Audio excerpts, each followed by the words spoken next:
saudara saksi di dalam jilbab, mohon izin ini, apakah saudara saksi ada menggunakan handsfree tidak?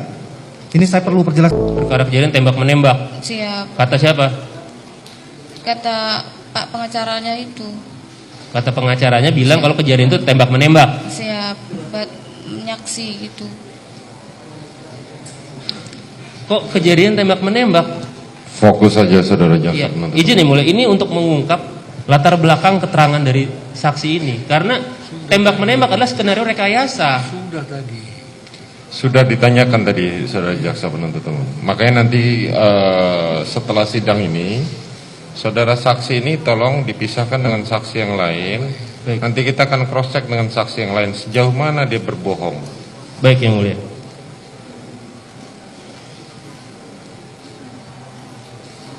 Dilanjutkan oleh rekan saya yang mulia.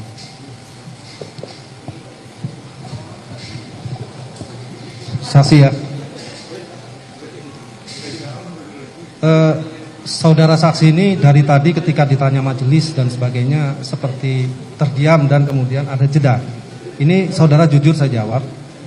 Saudara saksi di dalam jilbab, mohon izin ini, apakah saudara saksi ada menggunakan handsfree tidak?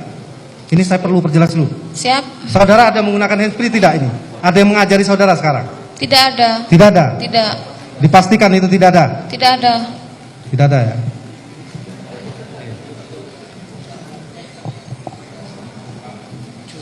Benar tidak ada ya? Tidak ada. Baik, saya lanjutkan. Saudara saksi saat ini masih bekerja di rumah Siap, Pak? masih. Masih digaji di situ? Siap. Masih ya. Untuk keterangan dari saudara saksi, Mas, banyak yang bohongnya. Banyak yang bohong. Bisa disebutkan satu persatu mana yang bohong? Baik, yang mulia. Mungkin untuk yang pertama, waktu di tanggal 4. Tanggal 4 itu waktu yang katanya ada pelecehan. Saudara Joshua mengangkat korban, mengangkat putri. Benar yang mulia. Dan itu memang saya lihat yang mulia. Tapi di situ saudara saksi menjelaskan bahwa saya mengatakan jangan gitulah bang. Mengatakan kepada Joshua, padahal itu tidak benar yang mulia. Saya tidak berkata seperti itu yang. Tapi saudara lihat. Saya melihat yang mulia. Oke, terus? Lalu untuk ini yang mulia, dari saudara saksi mengatakan bahwa Pak Efes lebih sering di Saguling yang mulia, dan saudara saksi sering menyediakan sarapan pagi untuk saudara Efes. Baik, izin yang mulia saya bisa tanyakan ke saudara saksi, berkenan? Enggak, nanti ada waktunya sendiri saudara. Baik yang mulia.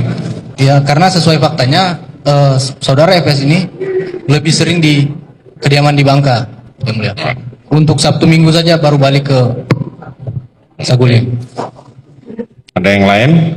Sama mohon izin yang mulia, pada beberapa waktu lalu, beberapa bulan lalu, saudara FS itu terpapar COVID-19. Setelah saya kena COVID dan ada beberapa ajudan yang kena COVID, lalu setelah itu saudara FS kena COVID juga. Nah, dan untuk isolasinya dilaksanakan di kediaman Bangka yang mulia. Setelah saudara FS kena COVID, setelah itu anaknya yang perempuan yang Mbak Datia itu kena COVID juga, dan isolasinya juga di Jalan Bangka. Jadi tidak pernah ada isolasi di TKP Duren 3. Dan untuk saudara almarhum, tadi kan saudara saksi mengatakan bahwa saudara almarhum tidak memiliki kamar di Jalan Saguling. Saya ingin membantah yang mulia, karena saudara almarhum memang memiliki kamar di Jalan Saguling. Kamar ajudan itu memang di situ barang-barangnya almarhum semua. Oke. Ada lagi? Dan yang ada lagi yang mulia, untuk senpi laras panjang tadi ditanyakan juga sama jaksa, apakah saudara saksi ini melihat? Karena menurut saya saudara saksi melihat, karena untuk senpi laras panjang kan cukup besar yang mulia, dan mobil kan kita cuma berempat orang. Oke. Dari Jakarta ke Magelang pasti kelihatan. Sebentar, saya cuma cek aja. Tadi yang saudara katakan bahwa saudara Joshua mengangkat itu benar saudara Joshua mengangkat atau baru mau mengangkat tidak jadi? Baru mau mengangkat. Baru mau mengangkat. Siap yang mulia. Pada saat itu memang saudara PC sakit atau tiba-tiba dia mengangkat? Saya tidak tahu untuk pada saat itu beliau sakit atau enggaknya. Karena saya pada saat itu saya di samping. Bang Yos datang manggil saya, Yang Mulia. Datang panggil saya, terus saya ke dalam sama almarhum. Di situ almarhum meminta sama saya untuk membantu mengangkat Ibu PC. Tetapi pada saat saya mendekat, saudara PC ini mengelengkan tangan kepada saya. Jadi saya mundur. Saudara memang diminta bantuan oleh korban. Benar, Yang Mulia. Baik, terima kasih. Saksi, coba lihat ke sini. Lihat Icat. Siapa? Gak ada yang bilang siap. Saya ganti ya sekarang ya, bukan siap ya. Iya atau tidak ya? Siap. Iya atau tidak ya? Iya. Saudara saksi tahu nggak? Kesaksian saudara ini bisa memberatkan Saya Richard. tidak tahu. Izin majelis, ini kan terkait aturan main di persidangan sesuai pasal 3 KUHP. Kami memohon agar saksi dikenakan pasal 174 tentang kesaksian palsu dengan ancaman 242 KUHP 7 tahun. Mohon dicatat. Ya, Terima kasih majelis. nanti kami pertimbangkan. Silakan. Saya dari tadi perhatiin majelis saja sama jaksa kamu bohongin, apalagi kami penasihat hukum. Saya mau tanya, saksi, Iya, lihat Pak. sini. Bisa jelaskan nggak tanggal 5 itu kegiatannya apa aja? Tanggal 5 di Magelang.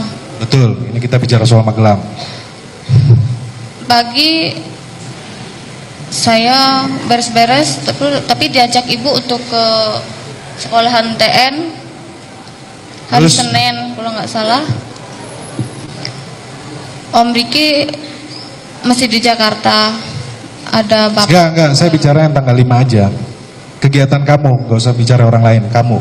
Iya, saya beres-beres udah sama nganter ikut ibu ke sekolahan TN Terus, sama mana? Om Joshua, terus pulang. Saudara saksi, ingat, kemana? Sejak kapan Ibu pindah ke Saguling? 2021. 2021 bulannya. Saya lupa. Cepat sekali saudara mengatakan lupa. Ini pertanyaan saya pelan-pelan loh, bukan ngejar saudara loh. Sejak kapan? Sejak sesudah Lebaran. Sesudah Lebaran 2021. Siap. Saudara Putri Chandrawati pindah ke Saguling. Siap. Sebelumnya berarti saudara terdakwa saudara Ferdi Sambo dengan Putri Chandrawati tinggal di Bangka. Bangka. Berarti kurang lebih ada setahun mereka pindah. Pada waktu saudara Putri pindah, saudara juga ikut. Ikut. Kenapa saudara Putri pindah? Saya tidak tahu itu. Tidak tahu. Tidak tahu. Tidak tahu atau tidak mau tahu? Tidak tahu. Setelah saudara Putri pindah ke Saguling, apakah saudara Ferdi Sambo juga ikut pindah ke Saguling atau tetap di Jalan Bangka? Pindah ikut ke Sangguling. Yang ini saudara cepat jawabnya. Yang tadi jawabnya lupa. Mana yang benar, saudara disumpah loh. Apakah saudara Ferdi Sambo ikut pindah ke Saguling? Ikut. Kalau saudaranya keterangan saudara berbeda dengan yang lain, saudara bisa dipidanakan loh. Pikirkan dulu, jangan jawab cepet-cepet. Saya nggak nanya langsung buru-buru jawab. Apakah saudara Ferdi Sambo ikut pindah ke Saguling? Ikut. Setiap hari? Yang ini saudara jawabnya susah. Tidak juga. Tidak juga. Seberapa sering saudara Ferdi Sambo pindah ke Saguling, tinggal di Saguling? Atau tidak pernah sama sekali semenjak Putri Chandrawati pindah? Sering ke Sangguling. Sering ke Saguling. Apakah tidur di sana, menginap di sana? Tidur di sana, di Sangguling. Tadi saudara bilang tidak sering. Jawaban saudara berubah-ubah. Ada apa? Seberapa sering saudara Ferdi Sambo tinggal di Saguling? Nanti kami panggil saksi-saksi lain. Kalau keterangan saudara berubah, saya perintahkan jaksa penuntut umum untuk proses saudara. Paham ya? Siap, Mulia. Nah, seberapa sering? Saya tidak tahu berapa seringnya, tapi sering datang. Bagaimana? Tapi sering datang. Sering datang. Tapi saudara tidak tahu apakah Ferdi Sambo menginap atau tidak. Kalau nginap pasti nginap. Kalau nginap pasti nginap. Siap mulia. Dalam seminggu ada berapa kali sejak bulan Juli 2021 sampai Juli 2022? Saya tidak tahu berapa. Kalau saudara tidak tahu, jawabannya cuma dipertegas saja, sering atau tidak. Jam berapa saudara terdakwa Ferdi Sambo keluar dari rumah di Saguling? Semenjak saudara bekerja di Saguling. Kalau jamnya saya tidak tahu, tapi kalau mau berangkat kerja tugas. Kalau mau berangkat pergi tugas Maksudnya pergi tugas? ke kantor. Ke kantor. Jam berapa?